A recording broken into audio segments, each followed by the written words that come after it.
Let's easily build an elegant scrolling timeline in After Effects step by step. Plus, grab 1000 free professional sound effects on my Telegram channel. Grab your type tool by pressing Ctrl+T or CFD+T on Mac. Click anywhere in your composition and type your starting year 2010. Hit enter to jump to the next line, type the next year, and repeat this until you reach 2028. Now, let's get this perfectly centered. Head over to your line panel and click Align horizontally. This ensures our numbers stay perfectly tracked right down the middle of the screen. Grab the rectangle tool by pressing Q. Draw a rectangle that is just slightly taller and wider than a single line of text.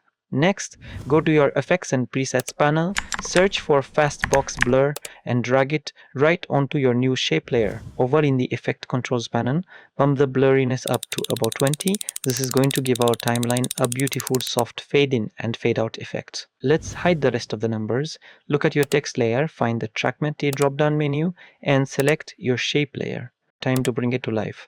Select your text layer, press P to reveal position, move your playhead just a fraction forward to the 10 frame mark, and click the stopwatch icon to set your first keyframe. Now, move your playhead forward exactly 3 seconds.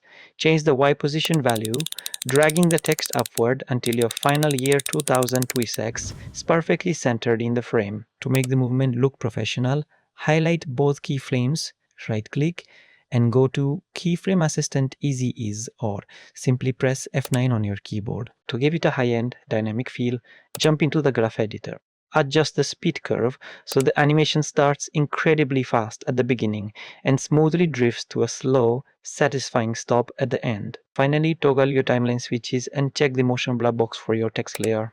This adds that realistic, cinematic motion blur while the numbers spin. Hit spacebar to preview, and there you go, a clean, modern scrolling timeline animation. If you found this helpful, hit that like button and subscribe for more After Effects breakdowns.